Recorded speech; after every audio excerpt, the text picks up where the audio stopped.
Kalau ada pertanyaan, silakan.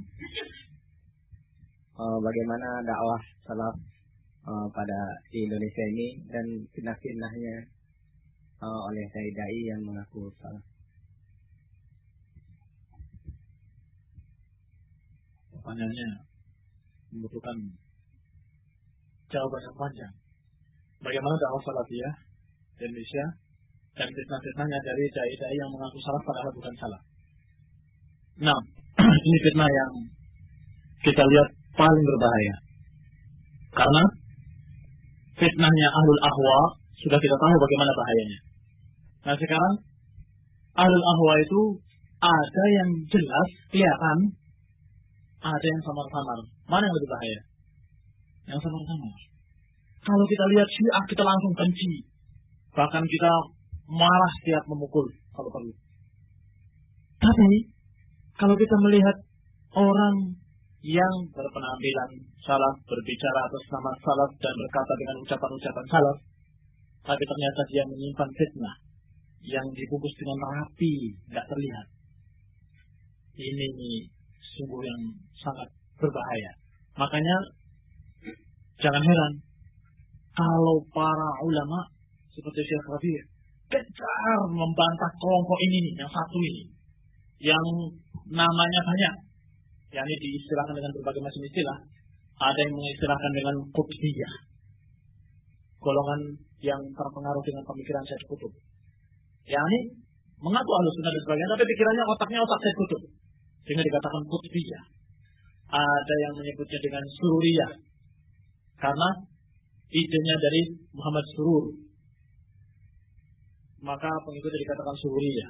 Ada lagi yang mengatakan Ikhwani, cuma gayanya gaya baru, pakaiannya pakaian baru. Ini Ikhwan Muslimin ini kan, tapi gaya baru. Karena fitnah yang dibawanya ternyata sama. Apa itu? Supaya berlembek-lembek, supaya tidak membantah ahli bid'ah, atau paling tidak baik-baikan, paling tidak diam dari ahli bid'ah. Apalagi kalau memuji bagus.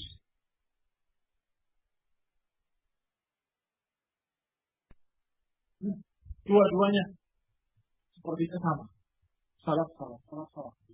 Kita kembali kepada salah, kita kembali pada salah, kita kembali pada salah. Tapi giliran masalah tahdzir, giliran masalah sikap kepada ahli bid'ah berbeda. Hati-hati. Giliran kepada ahli bid'ah dari sini mengatakan fahdharuhum, menyampaikan sedikit.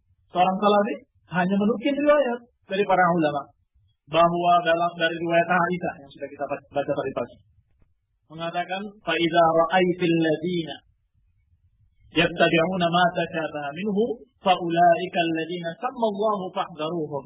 Maka kalau engkau melihat orang-orang yang mencari-cari ayat mutasyabihat dan untuk cari takwilnya, cari fitnahnya, maka mereka lah yang dimaksud oleh Allah, fahdharuhum, maka hati-hatilah dari mereka. Ini salafi. Nah, tadi salafi gadungan ini mengatakan kalau kita melihat orang-orang ahli bid'ah itu, jangan kamu celah kesalahannya saja, kamu imbangi dengan pujian-pujian. Jadi begini, kalau dia salah, dia memiliki kesalahan, padahal dia memiliki kebaikan ini. Itu mestinya. Ya, kesannya sudah lain. Nanti bertambah panjang lagi, akan bertambah jauh lagi perbedaannya. Ketika para ulama mengatakan jangan bermajlis bersama ahli bid'ah, jangan dengarkan ucapan mereka dan jangan duduk di majlis mereka, karena syubhat itu berbahaya. Sama. Apa kata mereka? Kata salafi gadungan ini, Sururiyin ini mengatakan, duduklah kamu bersama mereka, ambil kebaikannya, buang kejelekannya. Kelihatannya benar ya? Kelihatannya benar. Tapi kamu pikir di sana, kamu lihat. Saya tanya sekarang, kalau ngambil kebaikannya, buang kejelekannya. Ketika kamu duduk di majelis mereka, tahukah kamu mana yang baik, mana yang jelek? Bertanya. Kalau jawabannya sudah tahu, ini baik, ini jelek, kenapa kamu harus nyanyi sama dia kalau sudah tahu? Kalau kamu mengatakan belum tahu, kalau belum tahu, kenapa kamu bisa berani mengatakan ini baik, ini jelek? Dari mana? Kan harus dengan ilmu.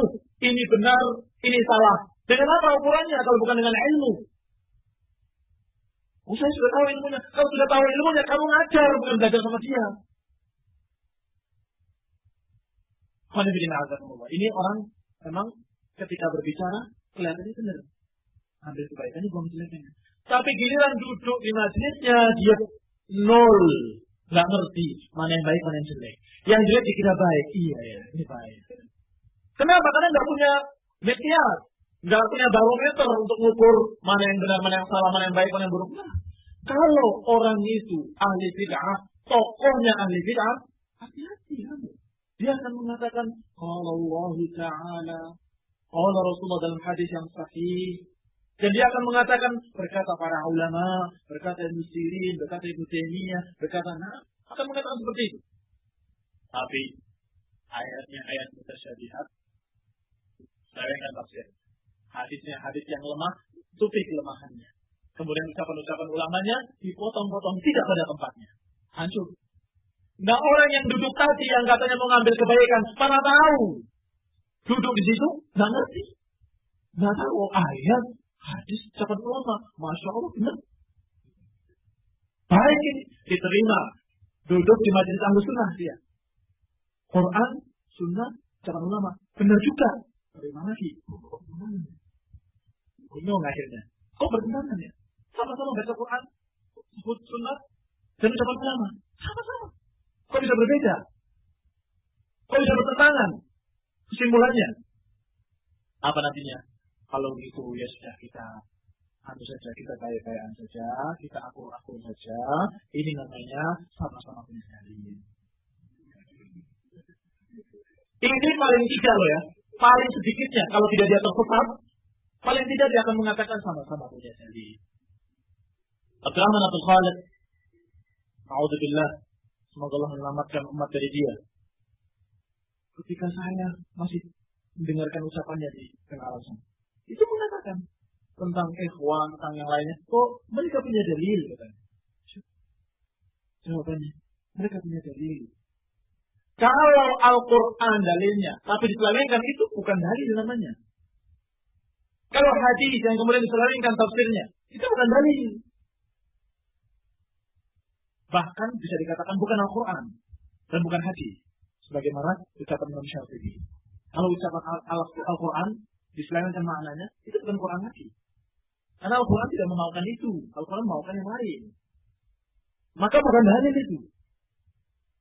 Nah, ini yang sekarang gencar kita bantah. Kenapa sih? Kok nggak bantah Syiah, Khawarij, dan lain-lain? Bantah loh, sana. Kenapa kebatanya selalu Salafiyin sendiri dibantah? Ya karena kacamatanya kita memandang mereka sama-sama Salafi. Padahal sudah terbukti diurut ada sanadnya dari orang-orang ini. Dari mana? Haddatsana Yusuf Isa. Yusuf Isa haddatsana Sarif Hazza. Sarif Hazza haddatsana Abdurrahman Abdul Khalid. Abdurrahman Abdul Khalid haddatsana Ikhwanul Muslimin. Sanadnya ke mana? Bagaimana dikatakan dalam yang sanadnya kepada ikhwan? Demikian pula yang ke As-Sofwa. Dari Sadi Yazid ke As-Sofwa. Dari Abu Haidar Bandung ke As-Sofwa. As-Sofwa kemana? As-Sofwa ke London. Ada sana London. London siapa? Muhammad Surur dan Al-Abidi. Muhammad Surur dari mana? Ikhwanul Muslimin. Jadi Abdurrahman dan Abdul Khalid dan Muhammad Surur kebetulan memang orang-orang yang memang keluar dari ikhwan. Entah keluarnya beneran atau bohongan, nggak tahu saya. Pokoknya dia tetap membawa pemikiran ikhwan. Setelah keluar dari ikhwan, pemikiran ikhwannya tetap ada. Dua orang ini sejarahnya hampir sama. Cuma satu dari Mesir, satu dari Syam. Jelas. Ikhwan ibn a'azakumullah, kalau sudah jelas tangannya ke sana, halas, cukup. Jelas. Ada tanya lain?